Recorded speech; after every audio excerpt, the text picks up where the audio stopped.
What up? Is Pope the Blueprint, the host of the number one networking show. And I like to take the first couple of seconds of each show to highlight any local brands that I may be wearing. And tonight I am wearing XI11, which is a local 17-year-old entrepreneur. So I That's what's up. encourage everybody to support your local brand. And so we have a special guest in the night. How you feeling tonight, good brother? Oh man, I'm feeling awesome, man. Thanks for having me on here. I appreciate everything you're doing, and I really appreciate you even reaching out to want to do something for this. I don't take it lightly. Man, I appreciate that because we have to push the culture forward, right? And so before we get into the journey, if you can just introduce yourself, let everybody know where you're from, and a brief overview of all you're involved in, and we're getting ready to take it back to day one. Okay, you're real good at this too, man. I can tell you see it. I like that. All right, everybody, what's happening? My name is Sean Williamson, um, Truck King 85 or King Kong Sean 85. What I do is teach people how to make $250,000 a year with a criminal record and no college degree. I'm from Northeast Baltimore, Bel Air Road, Sedonia, Boldy's Lane area. So let's get into it. Yeah, let's get into it, right? Because you didn't start off with the trucking company, 250,000 a year, mentoring people. So take us back, man, to day one, right? Were you always an entrepreneur? Take us back to those day one days, man, coming up. Well, actually, yes. And the reason why I say that because when I was younger living in Baltimore, I used to live with my great uncle, my Uncle Harrison, Reverend Jeter. And he had a Mm, snowball stand. So he used to have us working that every now and then. My cousin Chip was running it and I was under him. So I tag along and be a part of that. But on a more personal level, I always did odd jobs. I would go to the supermarket and help people with bags. I would rake mm, leaves. I shovel snow, cut grass. Um, I would sell. I would when I was in middle school. I went to Northeast Middle School. I would leave out at lunchtime and put a pencil in the door so I can get back in so I don't get locked. If anybody from the area, they know that it's a store right behind Northeast Middle School. So I would run down there, get candy, come back, and sell it in school. And we would play cards in school. We play tunk for dollars and all that type of stuff. So I was never inactive. I always had something going on, but I'm not gonna paint no picture like I had 100 lawns back then, but I was always active. And same way you see now, you see a lot of the squeezy boys. Back then it was the grocery store. You go to the grocery store, stand out front, and say, "Hey, can I help you with your bags? How you doing, mm. man? Would you like me to help you with your bags, or can I carry your bags to the store?" They give you $1.50 or whatever. So that's what we did back then. It used to be, believe it was Value Foods on Frankfurt Mm. and Bel Air, right across Okay. from West Coast Videos. It's Aldi's now, Okay. Yeah, yeah, yeah, yeah. I know right across from exactly Bank what of you're talking America. Yep. about. Mm-hmm. So now, you kind of always had that entrepreneurial spirit, being independent. When did you really take that shift, right? Because I know coming up in school, our parents tell us go to school, get a good job. But what was that shift like for you as you transitioned getting older? Well, I think we gotta go back further than that. So Okay. I used to move a lot. So just Mm, middle schools, I went to Fairleigh Elementary, I went to Glenmore, and I went to Gardenville. And so mm, we would always move. So, but I was in special education actually. I was in special education. There was about 5 people in our class. The only class they would put me in a regular class for was math.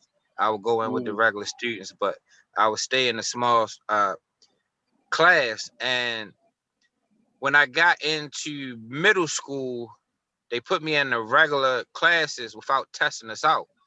But the thing mm, is, you didn't have to necessarily do work back then. It's probably still like that now with this No Child Left Behind. But as long as you were signed in the home room, you were pretty much just there. You pencil fighting, you shooting dice in the bathroom, pitching quarters, or whatever you doing. And that's kind of how I grew up. And when I started I remember we used to play cards, and they used to call it the Do Ranch, 20 grand down Boldy's Lane. And we lived down there. Well, not in there, but around the area on Truesdale. Now my homeboys was down there. But I remember I used to save my card money up. I had a little chocolate box with ones in there. Back then, you get a half ounce for $30. And I remember saving up, trying to get a half an ounce. And then when I actually got into high school and the summer of high school, you know, my cousins was older. So I would go and run with my cousin Chip, and they was into the robberies and stuff because that's what his older brother was in. So as he was following his older brother, I was following him and got involved in that with them. And he wound up getting arrested. And I actually talked to him earlier. He got 20 years in on the 43-year bit. He got locked up when he was 17. They took him to court on his 18th birthday so he could be charged as an adult. But what's significant about that is the day that he got locked up was the day when I started hanging down the 7-Eleven, 4200 Bel Air Road, with my god brother, Kevin Tyler. Now, that's where you make the shift from the robberies and that type of stuff to hanging with the hustlers, the people on the corner, and things of that nature. So, started getting into the weed down there, eventually got into crack. And as I got older and matured, I got into heroin.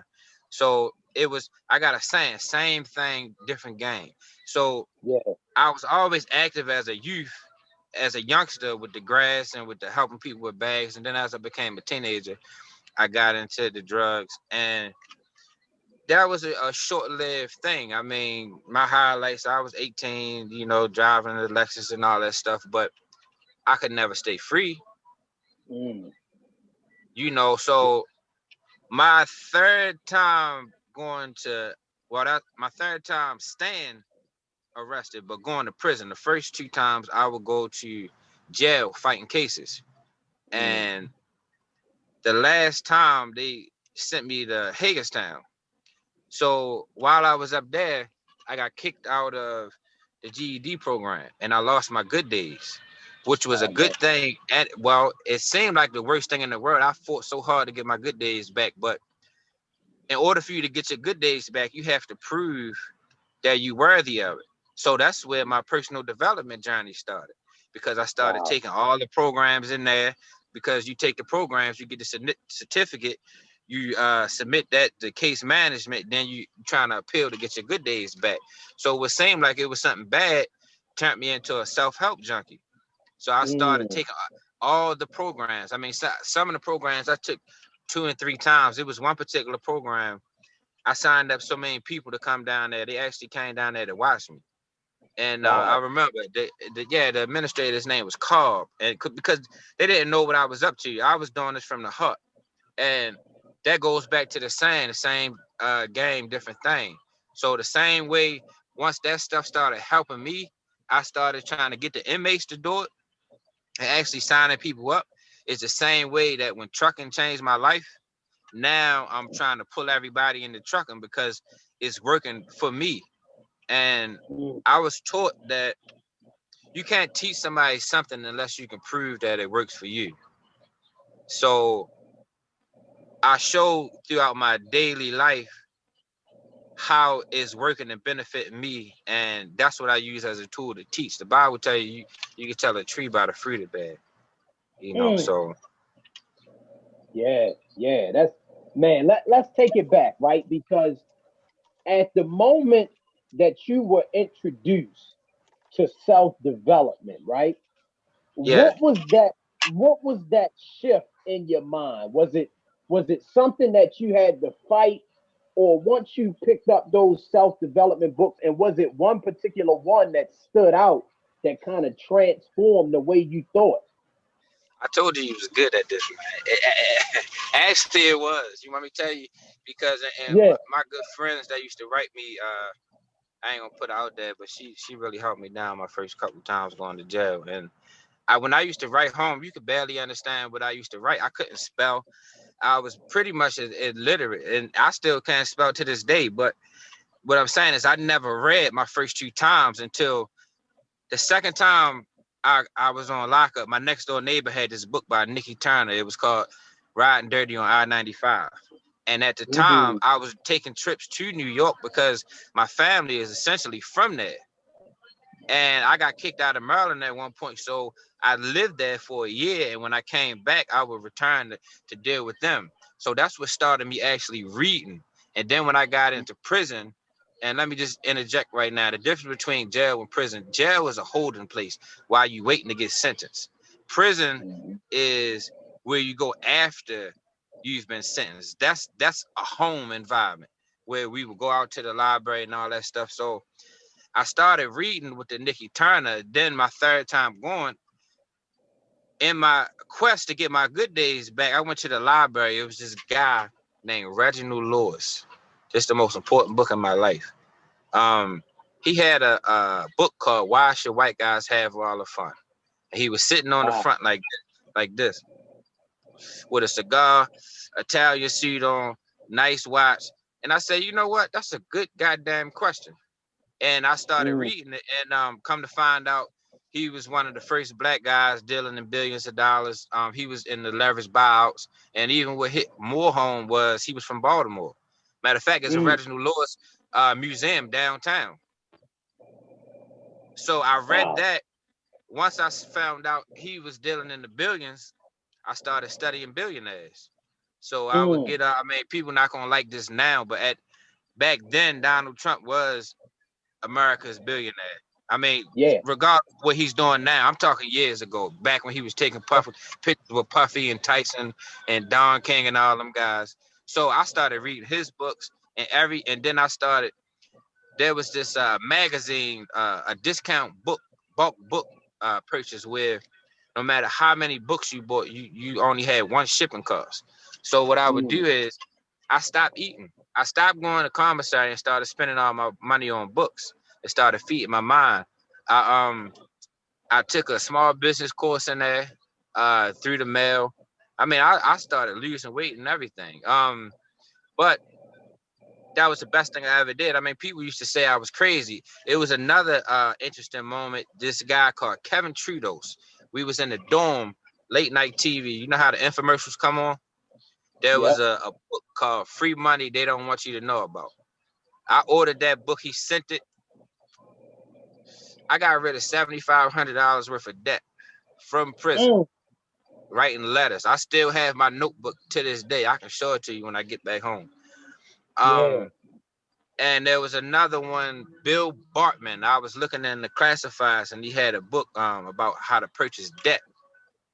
I wrote him. He sent it, and so as I started reading everything about real estate and about business and personal development.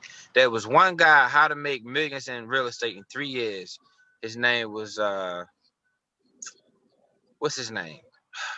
I can't remember his name, but he's out of New York. But was special about that is he's a publisher. And that Mm. particular guy who I wrote in prison, who wrote me back, is now the publisher. He's he's the one that helped me publish these books.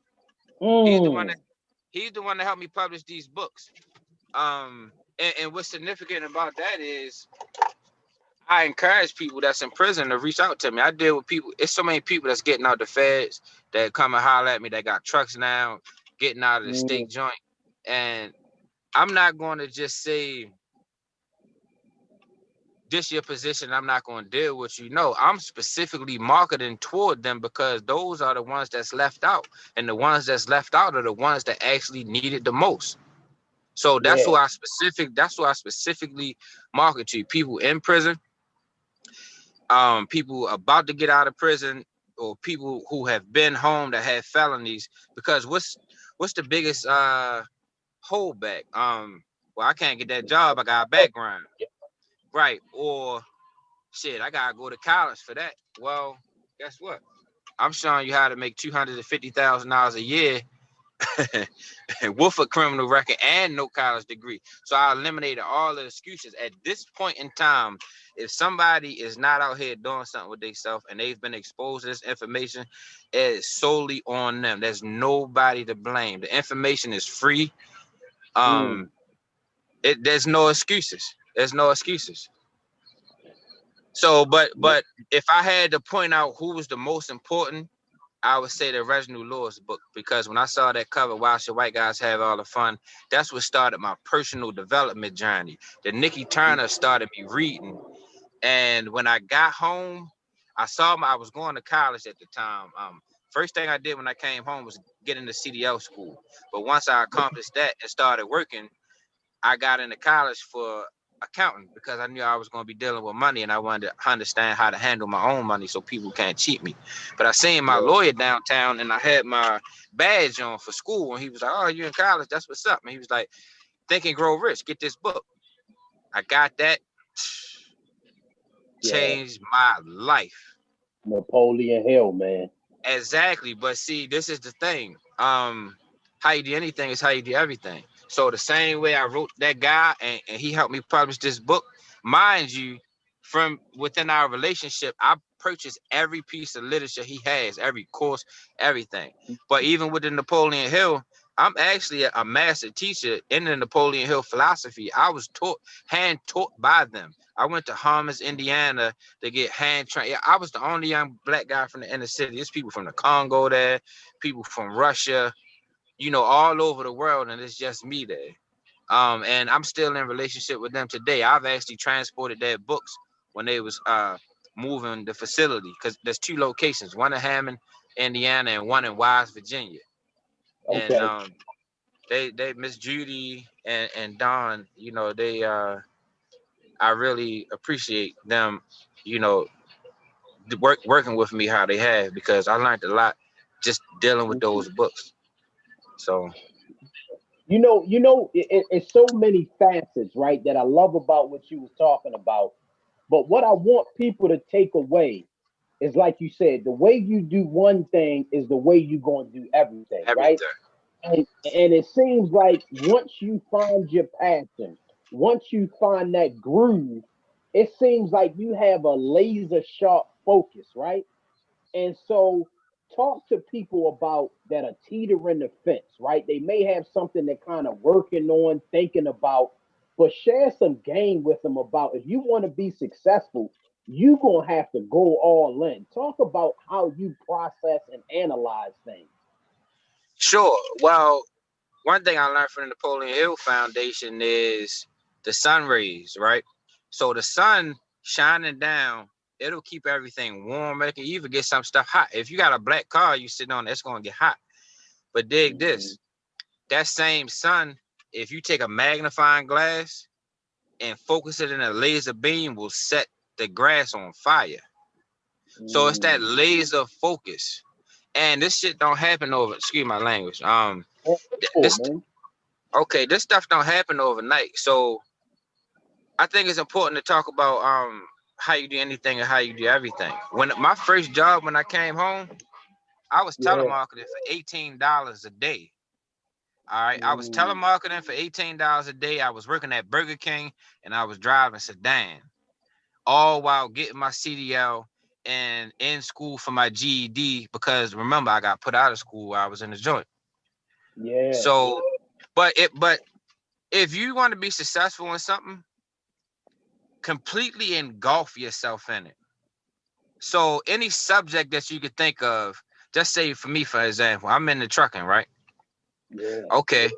I don't just learn about trucking. I actually went to school to get a master broker certificate. Excuse me, not that I'm a broker, but I learned that skill because it's related to my field and it helps me negotiate. I actually started diesel mechanic school because it had something to do with trucking. So anything you want to get connected with all the different areas of what you do. I didn't stop at trucking. I got into the limousine. All while I was driving trucks previously, I was driving limousines and party buses for people as a gig for 7 years. All right. But look, we all in transportation. You see what I'm saying? All this has to do with transportation. So you want to completely engulf yourself in it. You want to order all the books and periodicals that have to do with it. You want to watch the YouTube channels that have to do with it, the interviews. You want to research companies, and one of the most important things, you want to join the trade associations, because your network is your net worth. So I go to networking events all over the country, but you want to network with people that's within your field, because people have information from all different angles that you would never be able to think of. And you can meet somebody that I just met somebody yesterday. I'm down in Atlanta right now. He saw I was in town, reached out to me. Now I met him through a third party. I was down here a year ago at the Revolt convention. I met a young lady there. We stayed in contact, talked about trucking. I dropped some books off at one point in time. Somehow he got in control of one of the books. He got his books on on his hands from her. He called me. He was already in trucking, didn't have his authority and stuff. We got the rap, and now he's got all that. He's making the $5,000, $7,000 a week, and he just introduced me into this forex, this money exchange. But all the basic principles of success are the same. It just a matter of how you apply it. The product can change, but the systems and the skills are the same. They in the workforce, they call them transferable skills, and that's one. Like, it's a lot of things that people don't understand how much you learn in prison. Social skills, how to deal with people, how to read people, how to fine tune your intuition, how to carry yourself as a man. And you also learn stuff in the streets, dealing with money. You learn how to buy product, how to distribute it, how to manufacture it, if that's what you're into. You dealing with shipping and logistics, depending on how deep you're getting in the game. So this is true. So whatever you into, engulf your mind in. I was studying Mike Tyson not too long ago, and when he wasn't training, he was watching all the great fighters. When he wasn't watching all the great fighters, he was reading about all the warriors and conquerors in history. The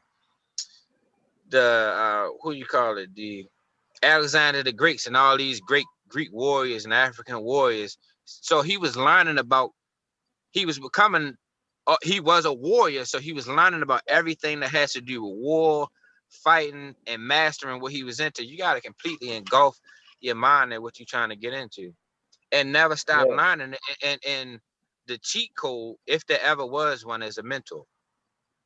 And this not trying to plug me, but I've been doing this for 10 years, right?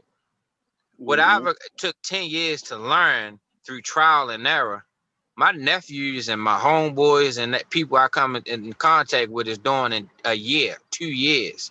Why? Because I already been there. I got an analogy I use. The first person walking through the jungle got to hack down the trees.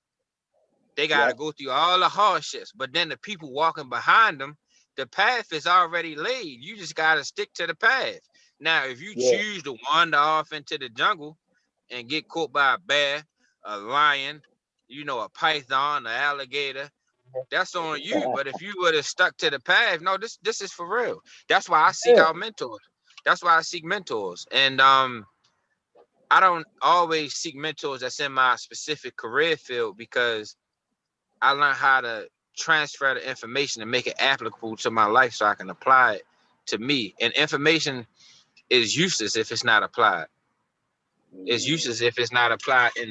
And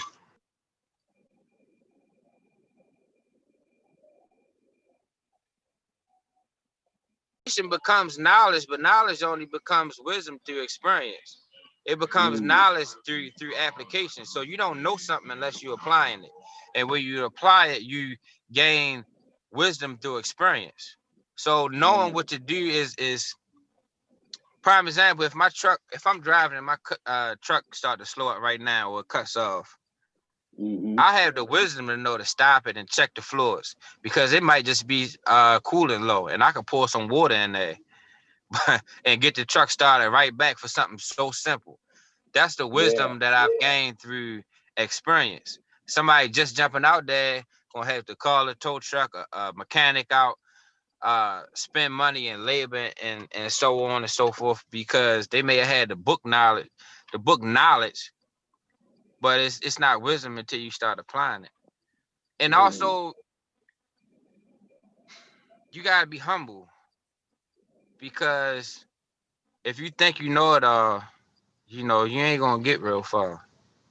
Like when I seek out mentors, I'm willing to serve them. Like I didn't carry people bags, not trying to suck up, but just make it worth your time being around somebody. You just coming to somebody with your hand out, and why would somebody want to be around you if you're not gonna make it worth it? Make it worth your time, and make people proud of them spending their time with you. Because if somebody is constantly feeding into you, and you're not taking the information and bubbling off of it, it's like, yo, you just wasted our time. Right. You just wasted our time, and according to the laws of supply and demand, the lesser something you have, the more valuable it is. Well, that's why a bottle of water only costs $1 and diamonds cost thousands. Diamonds are more rare. But if that is true, then time is the most valuable thing you have, because each second of the day is the only second you ever have. You can't go back tomorrow and redo yesterday. Once the moment is gone, it's over. Like you would never get the day back. So, don't waste people's time. I love that, man. I love the knowledge that you share with people, right? Because the one thing that you talked about was your net worth. Your network determines your net worth, right? Yes, sir. You know what I mean? As you were going to places, investing in yourself, right? Talk Yes. about how you were still your authentic self, right? Because like we have the interview now, and you're just your authentic self. How important, right? Because Go ahead. yeah, no, I said how important is it that you still remain authentic to yourself, even once you get around these different groups of people in different arenas, man? Well, it's two things to that. One thing, authentic would mean real, like not trying to throw it out there, but this is an authentic for her, which means that it's real. So Yeah. there's a difference between being authentic, real, and being ignorant. All right. Don't get into certain surroundings. You trying to mix and politic with people, and you just being straight out ignorant. That's not being real. That's being stupid. Right. Okay. What's his name? Pork Chop got something on the radio. He say, "Dumb ain't slick." ain't that how? Ain't that how he always ended? But what I'm going at with that is, for one, God blessed us with intuition. So when you come in contact with a person, they can tell if you are who you say you are. So, and people gonna suss that out, and when they see the fake, they gonna distance themselves from it, because they don't have time with this. People got too much stuff going on in their life, and also we are black kings. I don't understand it, and queens. I don't understand if people understand it. I mean, we went through slavery and all that stuff. We some of the toughest people on the planet to be able to survive that. But dig this. We were the lowest class in this country, slaves. We weren't even considered human beings according to the Constitution. But the whole entire planet is mimicking our culture. Hip hop culture, urban fashion influences the whole entire world. Anything that we get into, we take over. I mean, when we got in the golf, it was over. They so happy Tiger ain't on top. They had to sabotage him. No, sure enough. I mean, you talking about tennis. I mean, anything we get into, music, even with network marketing, you got Holton Bugs. I mean, he Michael Jordan in network marketing. Be proud of who you are and never think that you less of somebody else, because even if you come in a certain place dressed a certain type of way, and I'm not talking about pants hanging off you behind, all your body showing. I'm saying if swagged up and you got yourself presented how you feel is the best representation of yourself, and you do come across somebody who is, they take it the wrong way or got something smart to say about it and they from a different culture, that's really Mhm. jealousy or envy or hate from the inside coming out, because they really Yeah, want to be us. They yeah. really want to be us. And I got nothing against any other culture. I deal with people from, one of my best homeboys, my man Sean, he's a white guy, work at the post office. That's my man. Mhm. And, but as a whole, the whole world is mimicking our culture. I mean, look at the charts, hip hop culture. Look at the McDonald's commercials. They are jingles, raps. You know, all the influencers. Why do you think they pay a sports person to wear a certain brand? Yeah, It's not cool until we do it. right. And I think we misuse that power because we allow our influence to build up people's and I like that what you're doing with the shirt. That's awesome. And the fact that he's a young guy, well, Yeah, and doing this thing.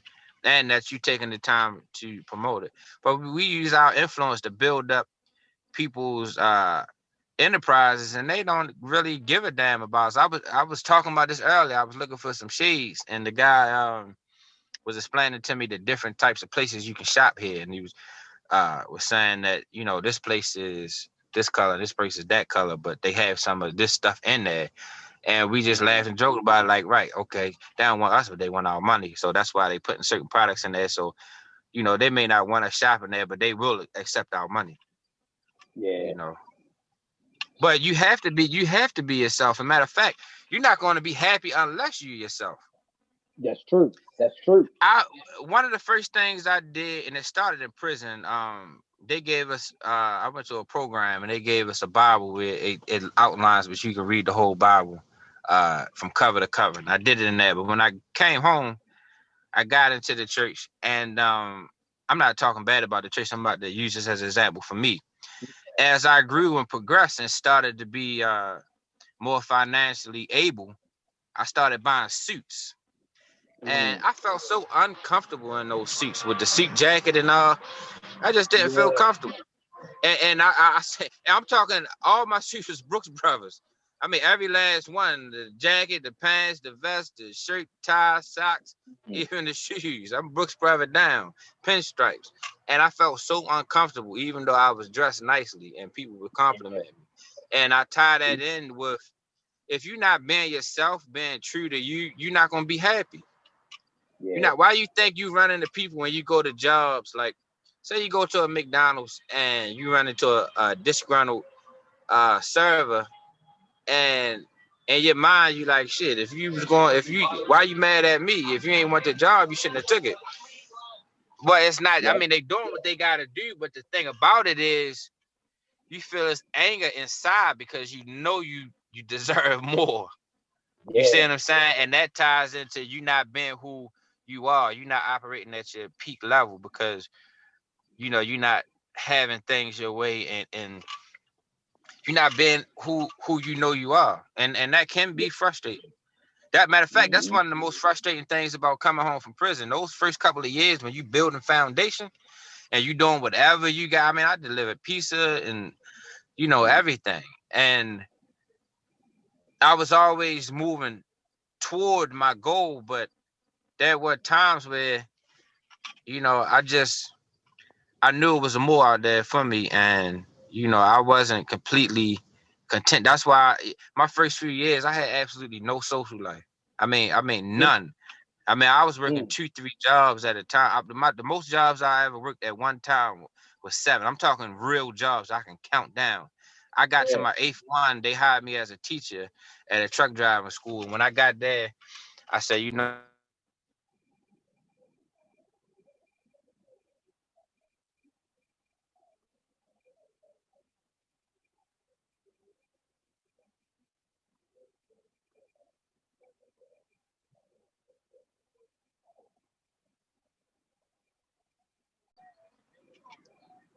I don't know everything, Yeah. and I don't claim to. But I have an inclination in my heart because of how I grew up. I mean, it was two women that was instrumental in me growing up.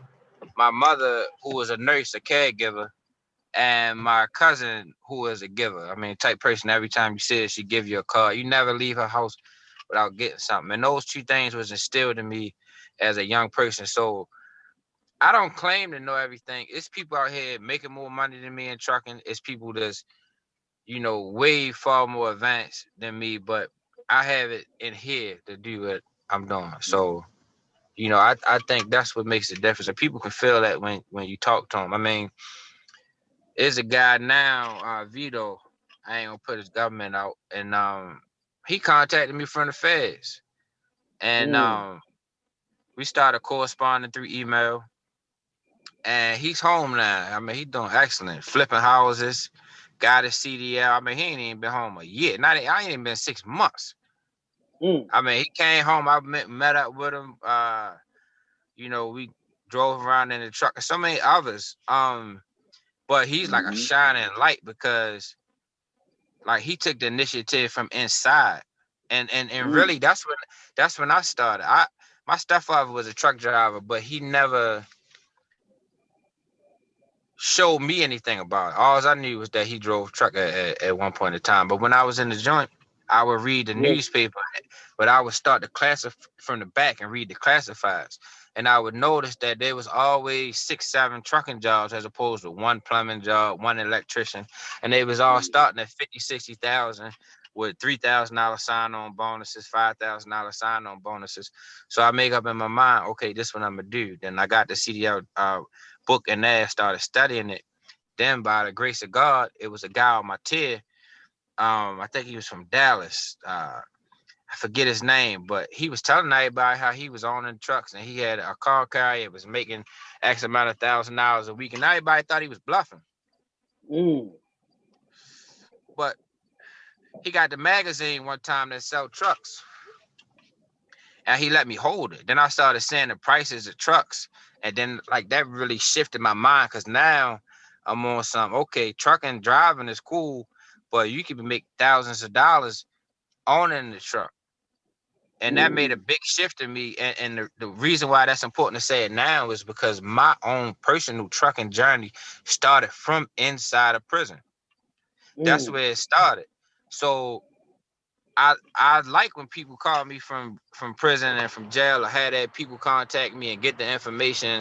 I just talked to one of my cousins earlier, my cousin Keon, and he like his man in there read the book because I sent it in there. He read the book and he about to come home. He gonna be reaching out to you. Shit, my big cousin Chip just talked to him earlier. My man in New York, he got.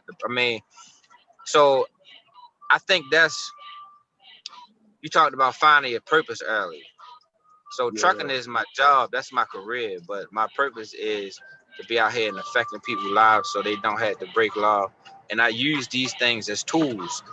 Because if you look at the African American community, I mean, as far as the underworld is concerned, who's the idols? I mean, the drug dealers, the pimps, because the pimps got the fly shit on. The drug dealer got the Dookie rope, the BMW. So what I did in my life was, when we talked earlier about you tell a tree by the fruit it bears. So what I did was I went and acquired them things as tools of proof, of validation that the information I'm giving is correct. And now I'm saying, hey, I get it, homie. I mean, you want the fly shit, you might Burger King ain't gonna do it. Domino's ain't gonna do it. But guess what?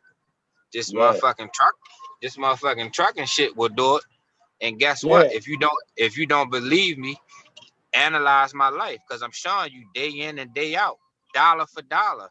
This book right here shows you a load. This load paid $5,000. But right, this load took 5 days to do. But what's important, you know how when you go to court and they talk about a true bill, that's a slang term, true bill, but that comes from a true bill and testament. That's a document, proof. I got the document in here with my own personal information in there from this load that proves that I'm not just out here telling you some bullshit. I'm not out here. I got better shit to do than be on the internet bluffing all day. So no, no, seriously.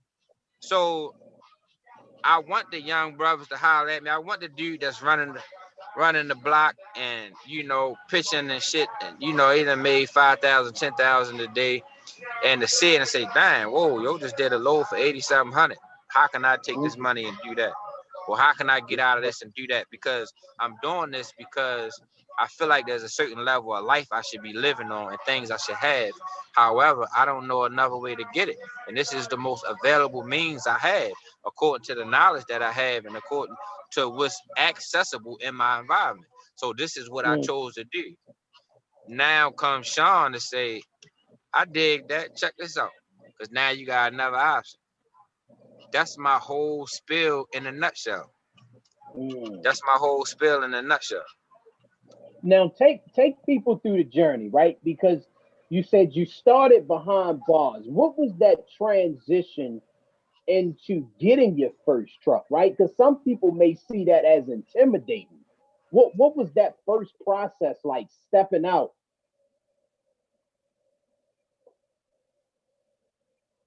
My journey in trucking.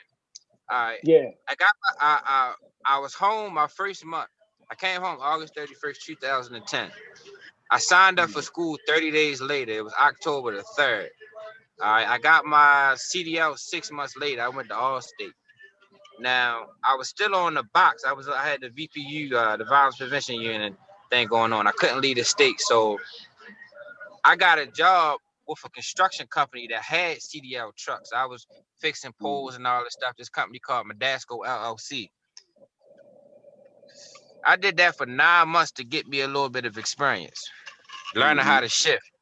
All while I'm doing this, instead of me going out hanging Friday nights, I'm going to the truck stop. I'm hanging at the mechanic lot. Lee got me my first trucking job. So I'm hanging at the mechanic lot, talking to people, talking to drivers, finding out rates. Even when I was in school, it was a trucking company next door. I would leave school to go over there and talk to Peanut. And he's still working down, well, he running shit down there, but he's still down the port now giving people loads and stuff. But I would go and talk to these guys and find out information. So through hanging out at the mechanic lot, Lee sent me to he couldn't hire me because of my experience. He sent me to somebody else who couldn't hire me, who sent me to somebody else who I went and thought I was going to work for, but I was actually going to work for Mr. Fred. I learned that out around day 2 or whatever. I did that for 1 year. Then I got my truck. Mind you, while I was a company driver, I got my LLC, I got my authority and all that stuff, and started looking on the load board because I was thinking with foresight. Because I always need, it's a book I like, 7 Habits of Highly Effective People, and one of the principles is begin and the end. It's called reverse engineering, where you see where you're going and say, okay, how do I get there? All right, so then I saw an ad for trucks, $2,000 down. They pay $500 for your plane and for your hotel. I went out there. Mind you, I started working on my credit in the joint. Remember the 7,500 I got rid of because of the book I saw on the infomercial that I invested in and took action. Because that would have never met nothing if I wouldn't have applied the information. So I got approved for the truck, and I worked as an owner operator. I worked down the port for like the first 5 years. So I financed it. I didn't even have money for fuel. They put a certain amount of fuel in it for me to get back. I got back on empty. This is not no, I swear to you. And when you're owner operator, they'll give you a fuel card. So I got back, got the fuel card, bust my first load. That got me through the week. And I was just sharing the story with somebody earlier. Tags cost about $1,800. I had a bunch of credit cards because I was building my credit. So I called all the different credit cards and found out how much I had on them down to the last penny because I didn't want to be embarrassed paying for my tags, swipe a card to get denied. So I'm in there paying for my tags. I got a whole handful of credit cards. And looking back at it, it seemed funny. And somebody may have seen it back then. Could have been an embarrassing moment. But, without those moments, I wouldn't appreciate now as much as I do. So that was how I got my first truck. I financed it. I worked on building my credit. I saw a promotion. And this stuff still going on now. I just got a truck for Aero Truck Sales. It was $17,000. I put $2,500 down. Man. And Mind you, so, that was a promotion because you put 25, they match you 25. So out of 17, we got 5 in it. man, that's super inspiring, man. That's super inspiring. So for people that want to get into the trucking game, right? Because I Yes. know you wrote some books. How can people get in contact with you? How can people take advantage of the resources that you're giving out before we go? Just share a few things that people can reach out to you so they can start getting in the game. How can they reach Okay. out to you? Well, the first thing you could do is call me. I use Instagram at truck underscore king 85 as a platform to market. But if you ever reach out to me on there, all I'm gonna do is bring you to my phone.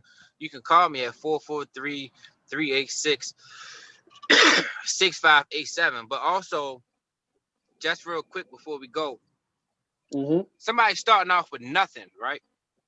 Yeah. You can get your CDL for free. It took me 6 months. You can get your CDL in 3 to 4 weeks. Mm. If you Google free CDL, any other major Fortune 500 companies will train you. They'll send you a plane ticket, a bus ticket, or rent you a car, put you in a hotel, feed you, and train you for 3 to 4 weeks. Then you go immediately to work for them. That's how you get your CDL for free. You do that for 6 months, right? Somebody won't want you to do 9 months, a year.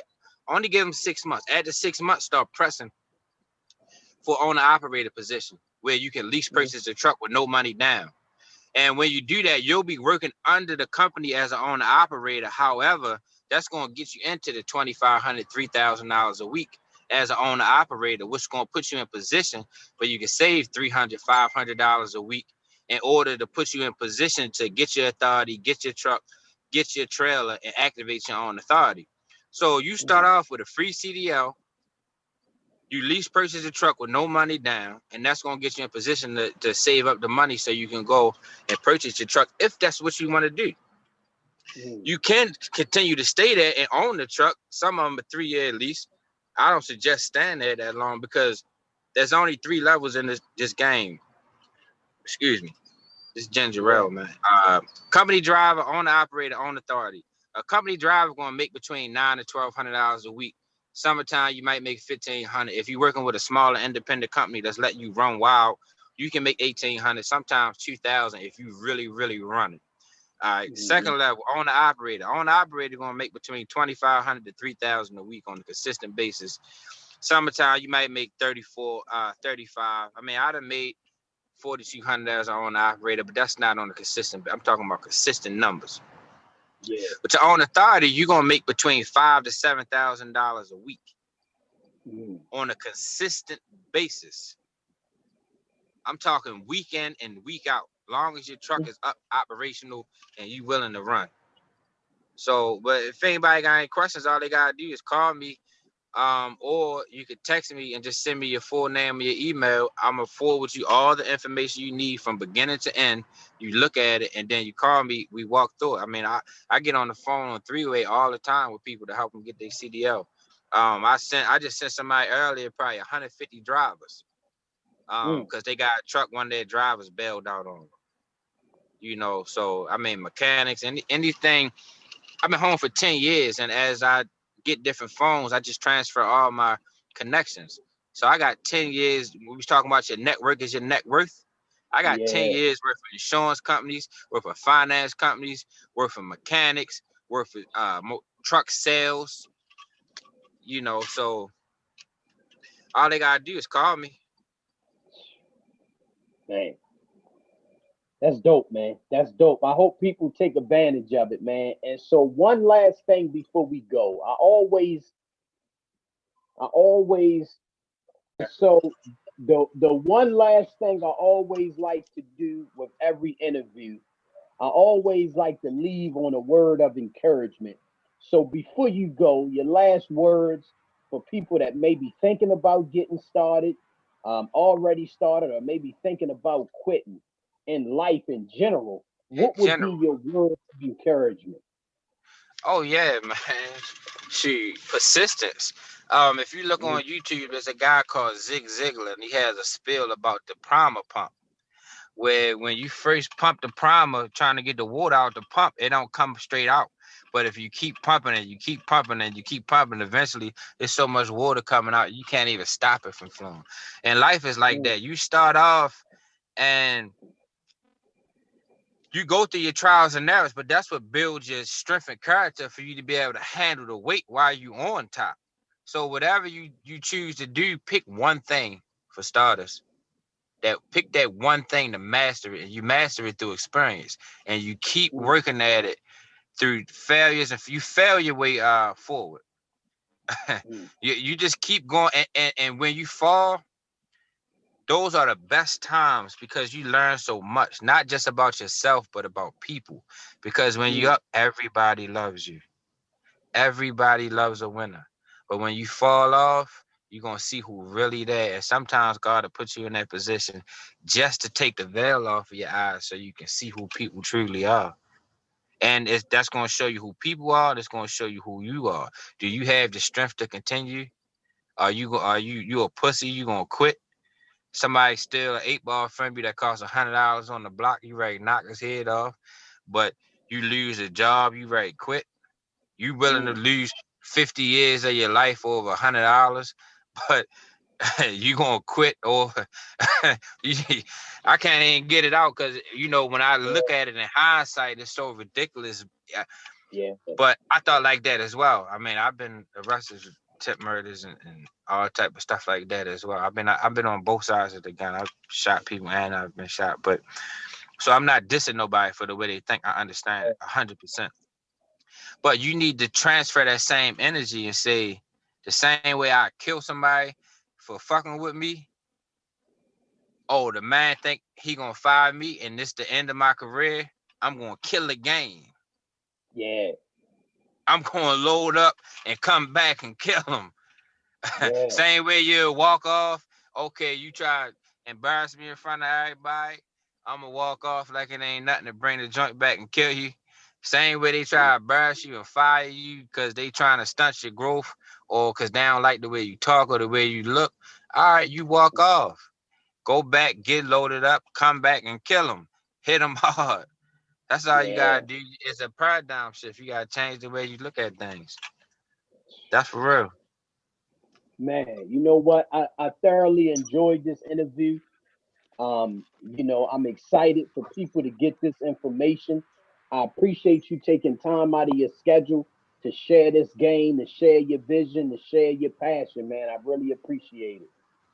I appreciate you even more, man. Thank you. It's been a pleasure. And for the record, man, somebody else reached out to me and we got mixed up in the messages some type of way. But this is my very first solicited interview. So, this one always gonna stick with me. And if there's anything you ever need, just holler at me. I appreciate that, brother, man. And so we'll definitely be talking for sure. No doubt about it, man. So much success to you. Peace, love, and blessings, man. Same here. Peace. Peace.